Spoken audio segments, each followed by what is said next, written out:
Excuse me sir, আপনি কি নিতে চাচ্ছেন? ভাই সামনে ঈদ তো, একটা পাঞ্জাবি কিনবো ভাবছিলাম। ও আচ্ছা স্যার, আপনি এটা নিতে পারেন, এটা আপনার গায়ে খুব সুন্দর মানাবে। দেখতে তো ভাই অনেক সুন্দরই আছে, আমার গায়েও মনে হয় ভালো মানাইবো। জি স্যার। ভাই এটার দাম কত টাকা? স্যার এটার দাম হচ্ছে 1390 টাকা।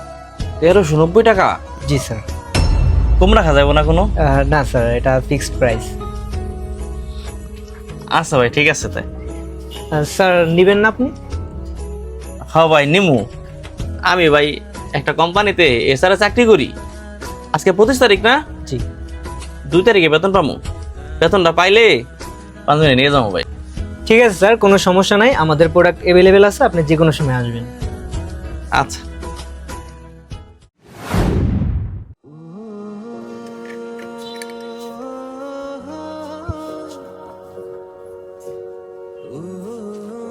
আসসালামু আলাইকুম স্যার, কি লাগবে? ভাই এই জামাটা তো অনেক সুন্দর।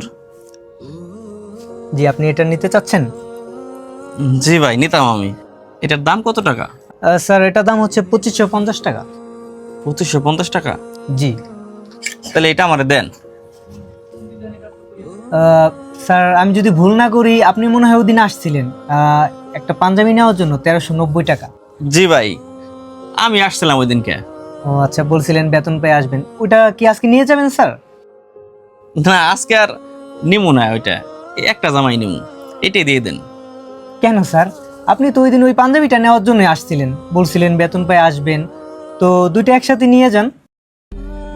না ভাই, দুইটা একসাথে নেওয়ার টাকা আমার কাছে নাই। আজকে আমি ওই পাঞ্জাবিটা নিতেই আসছিলাম, কিন্তু এই জামাটা দেখে আমার অনেক পছন্দ হয়েছে, তাই ভাবলাম আমার বোর জন্য জামাটা নিয়ে যাই। 1 বছর হিসেবে বিয়ে করছি, এখন পর্যন্ত বউর একটা নতুন জামা কিনে দিতে পারিনি, তাই ভাবলাম এই জামাটা আমার বউর জন্য নিয়ে যাই। স্যার আপনার কথা শুনে যেটা বুঝলাম আমি, আপনি আপনার বউকে অনেক ভালোবাসেন, তাই না? জি ভাই, আমার বউর আমি অনেক ভালোবাসি।